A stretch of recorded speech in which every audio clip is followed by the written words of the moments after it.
Hello tacticians, if you've come here wanting information about Kariyan, well, you're in the right place. If you're here just to hear if he's good or not, then yes he is. He really is. Seriously, you want this character in your roster. But if you want to know more, then stay tuned. Before I get into him, I just want to say thank you to everyone who does support the channel, whether it's through subscribing or using my friend code, as it really does help me out. And also remember, for every 1,000 subs that I get, we get a new character code. And maybe the next one will be for Kariyan here. And yes, he is that good. So, as I'm sure you're fully aware, he is an Adeptus Custodes, and like the other Custodes we've seen, he has the Martial Kata, which means normal attacks against the unit deal less damage, and he'll deal 100% more damage against summons. And if you like more damage, well, he's got Beast Slayer as well, where he'll deal an additional 20% melee damage to big targets and vehicles, which is going to come very handy against those guild raid bosses. He also has Rapid Assault, so he's one of Dante's friends, and being a melee character, he's also friendly with Ragnar. And since he's going to be in melee, he also has Parry, which means the enemy aren't going to hit him as hard either.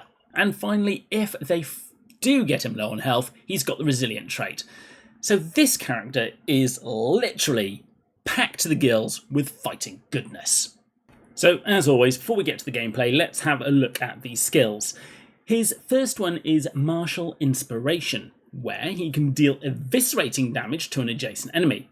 And this attack, and attacks from his passive, the Legacy of Combat, deal additional damage for each turn in which he has performed an attack in the battle. So this attack just gets stronger and stronger each time he uses it. And yes, I did say each time he uses it, because this has a cooldown of 2 rounds. So yes, on an average battle, you'd probably only be using it twice, but on those LRE battles, well, you could use it a fair number of times, and this guy is going to be chopping his enemies down. Speaking of his passive, the Legacy of Combat, this allows him, after the first attack each turn, to perform an additional attack.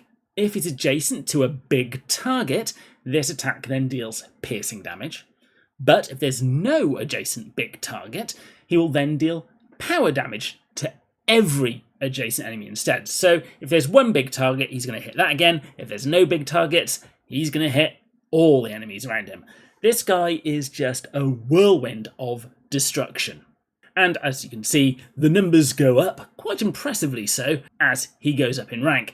And I'm pretty certain this is going to be one of the first characters I'm going to rocket up to Diamond 2 and 3 as quickly as I can.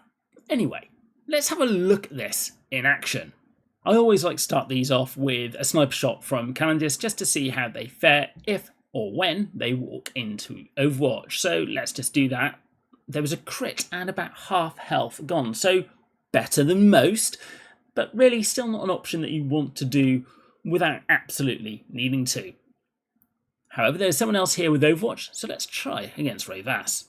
So here we are with Revas, and to be honest, the Custodes tend to survive this, but Revas does do a lot of damage, so yeah.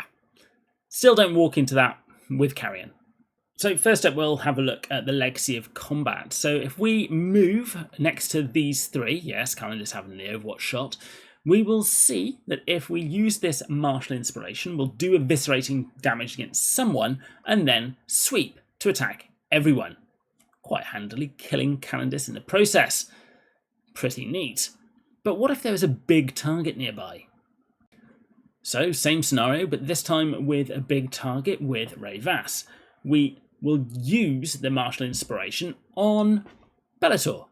However, you'll see that that Legacy of Combat still targets the large target. So that is worthwhile bearing in mind, because it will target that big target rather than everyone.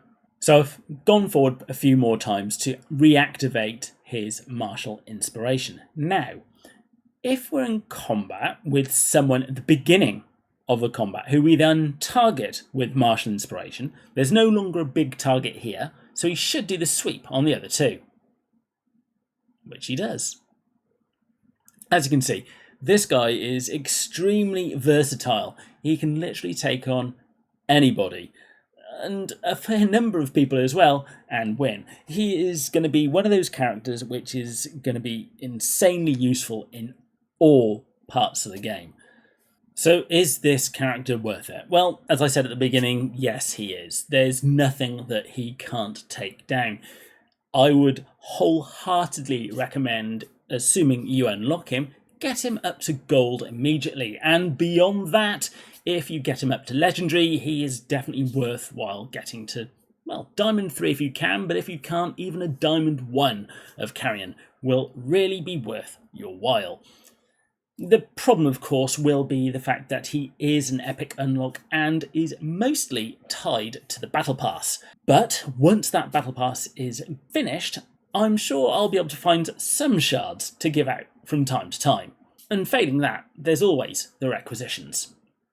If you like these videos, then it would be much appreciated if you at least think about using my friend code, as it really does help me out.